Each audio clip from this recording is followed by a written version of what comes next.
Could lose a hand, Chintana laughed. Could lose more than that, the social worker gleaned. What sort of surprise is it this year anyway?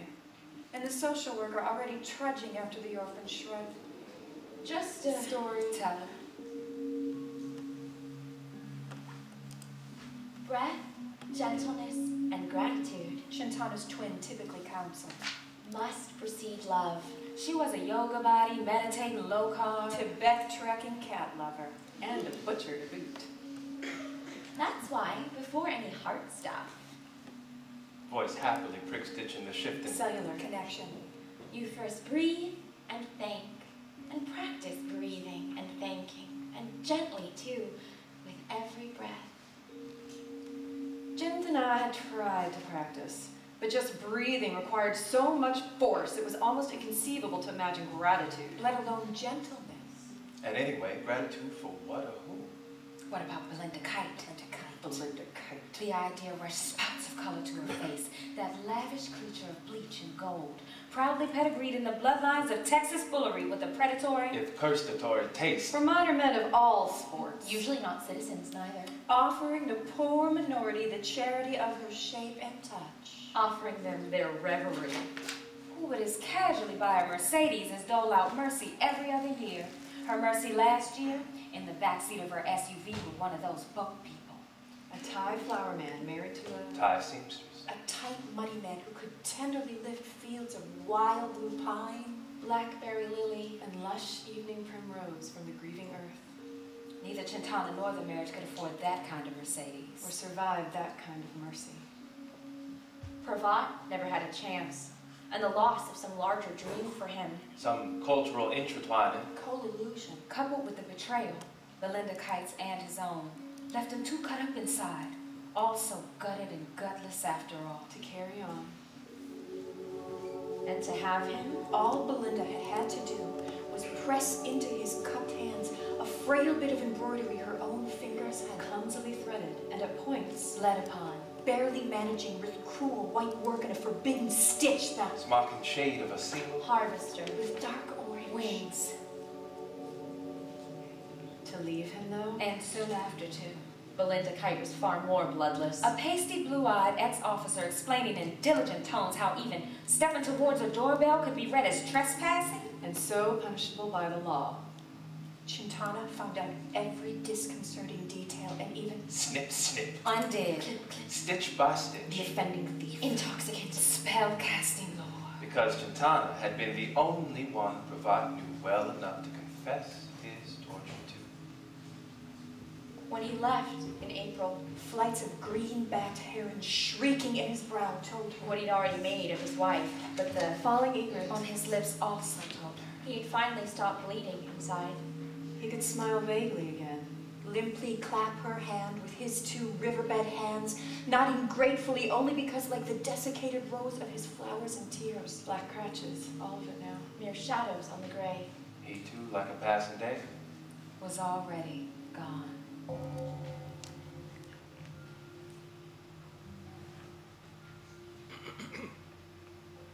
The social worker had mentioned other... Youngins. But that night, Chintana saw no sign of any more. Maybe the increasing cold or the peculiar threat of a storm. Or Belinda Kite's birthday had turned parents from wrestling with seatbelts and car seats To those oh-so... many lists of babysitters tacked conveniently by a phone. Chintana rubbed the violet line on her thumb as a woman with topaz clamped on her ears burst past her towards a small bathroom tucked under the main stairs. Such a hateful boy! The woman's butt-stuck sob to Chintana. To no one in particular. Diving for the comforts of lock and running water. Whereupon Chintana's thumb abruptly began to soar a little. She felt bleak. As if 1,000. Vengeances upon vengeances were dicing her suddenly. Into hail. Though the cause was none too mysterious. The front door just stood wide open. Though when it had been flung so, Chintana would never remember.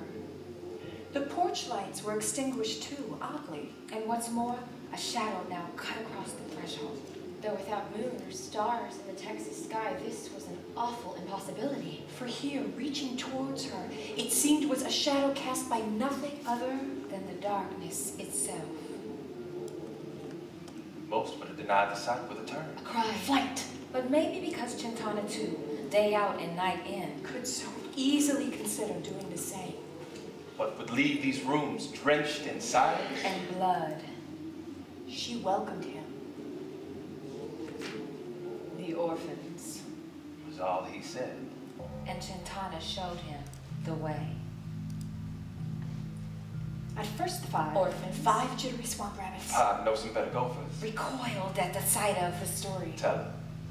It didn't help that the library had not suited his taste, so his hulking form, bent and growling, had led them up a tight wind of back stairs into a small parlor already dimly lit with 5 season-poured candles of ginger, Cinnamon. nutmeg, cloves, and molasses clustered in an uneven arc away from the 5 dark windows, all tightly closed. surely Moses' work.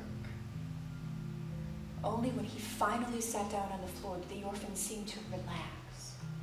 Enchanted, quick enough by the manner of his diminishing. So, crossing his legs, folding himself into himself, Refolding until right before their eyes he no longer seemed... Prowling, no gawking, but sat quiet still. Overdraped in his strange silvery black tunic, his head heavily bowed. Following this example, Tarf, Is a Enidia, Sithis and Mickett sat down too, crossing their legs, and if not... exactly little. and bushy blue stem cozy, then armadillo tight. wanting now only to know what was inside. As for the social worker, with her burden of watchful responsibility momentarily suspended, She took her place in a back corner lounge chair and, stretching out her legs, yawned. Chintana as well succumbed to her own shadows and seed, trying idly to figure out This figure's peculiar origins. The narrow eyes, or sharp squeezed brows, the profoundly wide forehead. to the dark lips rounding out into the deeper creases of his cheek, all mute and formless, but somehow adding up to something Chintana knew only as Awfully. Or perhaps it wasn't him at all, but another question of origin. the box he carried. A narrow thing with angles of black. 6 feet long, easy, with an ochre sash for a handle above the odd engraving. T50YS. The 4 hinges faced in towards him. The 5 metal latches faced out towards the orphans. The number of latches confused her and warned her, But Chintana didn't know what to do with warnings anymore. "What I have to tell you," He began slowly. I must show you. But what I showed you, I must also tell you. I have... only myself and where I've been and What I found and what I now bring. and it will frighten you. This was not the way such Tales for 5. Such orphans. usually began. Mickett cocked her head to one side, and his aide's hands fussed in his pocket. Well, maybe there would still be some fun, Chintana mused. Maybe the story. Tyler's strange and pompous gravity would be refused with Bitterins and Frowns. Yet if the cloudy phrases released them, his ever so slight nod towards the box recaptured them. all I have to offer is right here to see. But if you scare easily, you should leave. Tarf looked at his aide. Who looked at Enidia? Who looked at Sithis? Who looked at Mickett, who defiantly looked back at the dark Man in his long box, with angles of black. and so they all stayed. I am a bad man with a very black heart. And it was only that badness and blackness which forced me to seek out what I have. Carried now for many years, and brought this night for you. Because you are young, I will tell you I went in search of a weapon. But also because you are young, I will not tell you why I went in search of such a weapon. Though in truth, well, I could speculate. I am no longer capable of recalling the details myself. When you are older, you will be able to imagine what drove me on such a Quest. You will know then more than me. But saying this, he did not look at the orphans, only at Chintana. And maybe it was a coincidence, but her thumb began to hurt a little more. At first, I went to places I knew. Familiar places. I examined ropes and knives of many sorts. I considered oils and poison. I toyed with explosives. I handled guns. Small guns, big guns. Guns powerful enough to Sever something. anything in half with just one blast. Chintana shifted uncomfortably. Where were the animals? The gleefully abandoned, or The stormy skies, that's appropriate for a Ghost story for the young. Where was the comedy?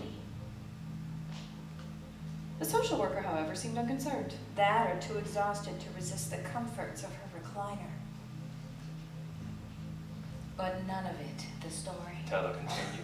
could match my taste for what my blackness ceaselessly scratched for. And so I traveled farther and farther away. From north to South, mountain to Valley, coast to coast, Season by season, until finally I left the country on a ship, setting out for away and far places where faces are different. and songs cradle words neither you nor I have ever heard.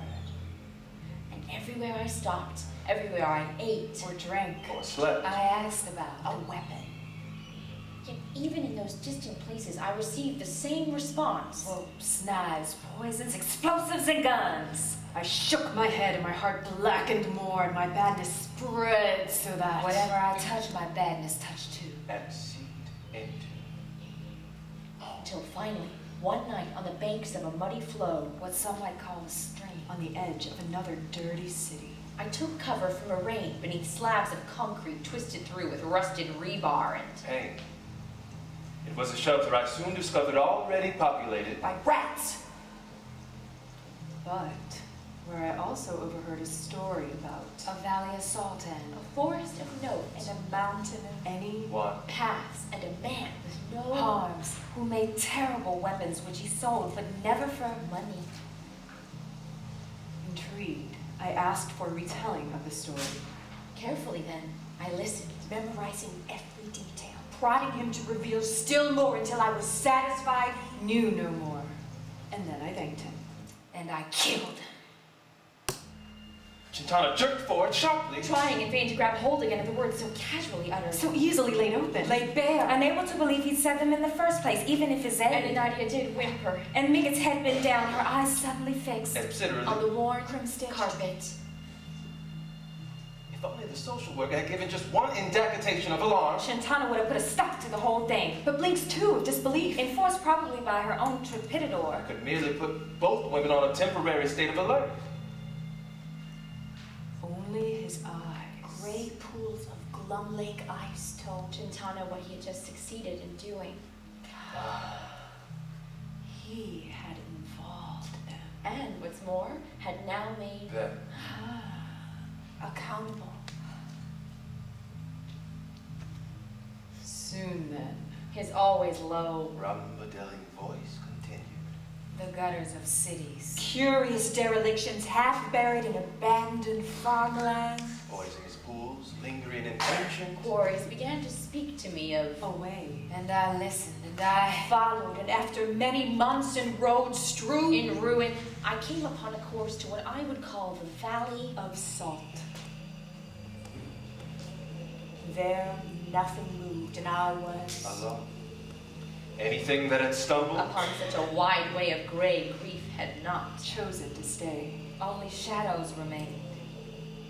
Even mine left a charcoal smudge upon those dissected steeps. Perhaps Oh. we're still there today. and I saw remnants of many a strange shadow too. Did you know stars Have shadows? They do. And can you imagine what it feels like to walk upon the shadow Of a day. I can't. But I don't have to. Soon after a long stretch among these Shades of the grave, I began to feel a staring dryness remove me from myself at any chance I'd have to move. Conversely, my shadow mark seemed to assume increasingly the braid of substance? a vocation, a point where in it I grew still. But right when I felt I should have become nothing, More than a staid cratch of black. An unbent dark like a spent moon. I found I had left the valley. of salt and was now deepening into the forest of Falling. notes. So here, you say, in a forest. Where I immediately found plenty of water, I should also find relief. And rest. I felt the same. I even felt happy enough to sing a few. Notes. And sing the story. Tella suddenly did, much to the amusement of the orphans and even Chintana. A series of clucks, Trills, Sputters and odd clicks caught in Whistles in the back of his throat. He grinned weirdly, and before